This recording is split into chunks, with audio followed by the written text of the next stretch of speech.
ഒരിക്കലൊരു കുട്ടിയോട് ദൈവം 2 പാത്തുകളെ കുറിച്ച് പറഞ്ഞു. ഗുഡ് പാത്തും ബാഡ് പാത്തും. ഇരുട്ടിൻ്റെ വഴിയും വെളിച്ചത്തിൻ്റെ വഴിയും. ഏത് വഴിയിലൂടെയാണ് കുട്ടിക്ക് പോകേണ്ടുന്നത്? അപ്പോൾ കുട്ടി ചോദിച്ചു, ഇരുട്ടിൻ്റെ വഴി എന്താണ്, പ്രകാശത്തിൻ്റെ വഴി എന്താണ്, ഗുഡ് എങ്ങനെ ഉണ്ടായി, ബാഡ് എങ്ങനെ ഉണ്ടായി? ഈ ചോദ്യം ഇങ്ങനെ ചോദിച്ച ദൈവത്തെ ബുദ്ധിമുട്ടിച്ചുകൊണ്ടേയിരുന്നു. 2 വഴികൾ തിരഞ്ഞെടുക്കാൻ പറഞ്ഞിട്ടും കുട്ടിക്ക് ആവശ്യമില്ലാതെ ഈ ചോദ്യങ്ങൾ ചോദിച്ചപ്പോൾ ദൈവം ആ കുട്ടിയെടുത്ത് 2 ഉദാഹരണങ്ങൾ പറഞ്ഞു കൊടുത്തു. ഒന്ന്, ഒരു ഗുഹയ്ക്കകത്ത് കൊണ്ടു നിർത്തി.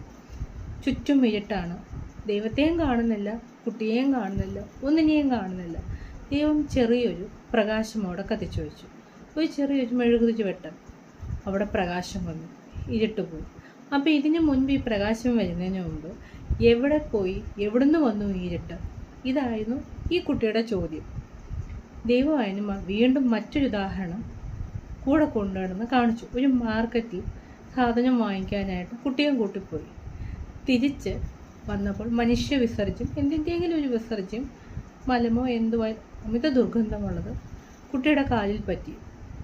ഇത് കഴുകിക്കളഞ്ഞിട്ട് ദൈവത്തിൻ്റെ പാതയിലേക്ക്, അല്ലെങ്കിൽ ഗുഡ് പാത്തിലേക്ക്, അല്ലെങ്കിൽ ബാഡ് പാത്തിലേക്ക്, ഏത് പാതയിലേക്കാണ് പോകേണ്ടതെന്ന് ചോദിച്ചപ്പോൾ കുട്ടിയുടെ ചോദ്യം, ഇതെവിടുന്ന് കാലിൽ പറ്റി, ഏത് വീടിൻ്റെ ഭാഗത്തു നിന്ന് പറ്റി, അതോ വഴിയിൽ നിന്ന് പറ്റിയോ, എങ്ങനെ പറ്റി, എന്ത് വിസർജ്യമാണ്, ഇതെന്തുമാത്രം കാണും, ഇങ്ങനെ ചോദിച്ചുകൊണ്ടേയിരുന്നു.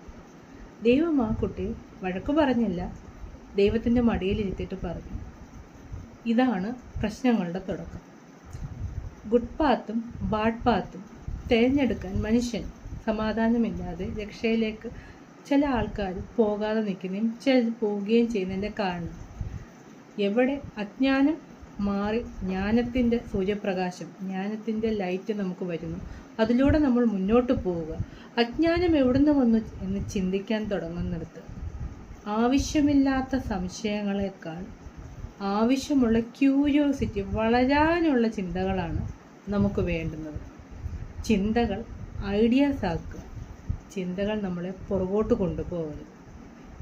ദൈവം അല്ലെങ്കിൽ പ്രകാശം, ജ്ഞാനം വന്നാൽ അവിടെ പിന്നെ അന്ധകാരത്തിന് ഒരു സ്ഥാനവുമില്ല. അന്ധകാരം എങ്ങനെ വന്നു എന്ന് നമ്മൾ ചിന്തിച്ചുകൊണ്ടേയിരുന്നാൽ നമുക്ക് എന്തുകൊണ്ട് ദുഃഖം വന്നു, നമുക്ക് എന്തുകൊണ്ട് പ്രശ്നം വന്നു എന്ന് ചിന്തിച്ച് അതിലേക്ക് തിരിഞ്ഞ് ചിന്തിച്ചാൽ നമുക്ക് നിൽക്കുന്നിടത്തൊന്നും നമുക്കൊരിക്കലും മുന്നോട്ട് പോകാൻ കഴിയുകയുമില്ല.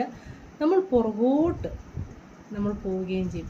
ഇന്നലകൾ നമ്മുടെ ജീവിതത്തിലില്ല, പക്ഷെ മുന്നോട്ട് നമ്മൾ ജീവിച്ചേ പറ്റും. പിന്നെ എന്തിനാണ് ഇങ്ങനെ ചിന്തിക്കുന്നത്? കുട്ടിക്ക് ആദ്യം കാര്യം മനസ്സിലായില്ല, പിന്നീട് കുട്ടി ഇരുന്ന് മെഡിറ്റേറ്റ് ചെയ്ത് കുട്ടി ഇരുന്ന് ചിന്തിച്ചപ്പോൾ ദൈവത്തിൻ്റെ അടുത്ത് പറഞ്ഞു, എനിക്ക് ഗുഡ് പാത്തിലൂടെ പോയാൽ മതി. ഈ വിസർജ്യത്തിൻ്റെ കാര്യം പറഞ്ഞാലും ഗുഹയ്ക്കകത്ത് കത്തിച്ചു വെച്ച മെഴുകുതിരി വട്ടത്തിൻ്റെ കാര്യം പറഞ്ഞതുപോലെയുമാണ് നമുക്ക് ഓരോരുത്തരും ആവശ്യമില്ലാത്ത ചില സംശയങ്ങൾ നമ്മുടെ കുഞ്ഞുങ്ങൾക്കായാലും നമുക്കായാലും വരും. ആ സംശയത്തിൻ്റെ ആവശ്യം നമ്മൾ മുന്നോട്ടുള്ള പാതയിൽ നമ്മളെ താഴേക്ക് കൊണ്ടുപോകും. നമ്മളുടെ ചിന്ത, നമ്മുടെ തോട്ട് പ്രോസസ്സ് നമ്മൾ എങ്ങോട്ട് കൊണ്ടുപോകുന്നു, മാറ്റം നമ്മളിൽ തന്നെയാണ് വരേണ്ടുന്നത്. ഗുഡ് പാത്ത് വേണോ ബാഡ് പാത്ത് വേണോ? നമ്മുടെ ചിന്തകൾ ശരിയായി പോകാൻ ചിട്ടയായ മെഡിറ്റേഷനും നല്ല കാര്യങ്ങളിലേക്കുറിച്ച് ശ്രദ്ധ വേണം. അതിനും നല്ലതും ചീത്തയും അറിഞ്ഞിരിക്കണം. ഈ ചീത്തയായ കാര്യങ്ങളിലേക്ക് നമ്മൾ ശ്രദ്ധ നിലനിൽക്കുന്നതാണ് നമ്മളിൽ കോപവും രക്ഷപ്പെടാതിരിക്കലും ഒക്കെ വരുന്നത്. സന്തോഷത്തിലേക്ക് പോകൂ, ഐഡിയാസിലേക്ക് പോകൂ, രക്ഷപ്പെടാനുള്ള വഴി നേടുക. ഗുഡ് പാത്ത് വേണോ ബാഡ് പാത്ത് വേണോ? Choice is yours. B cool.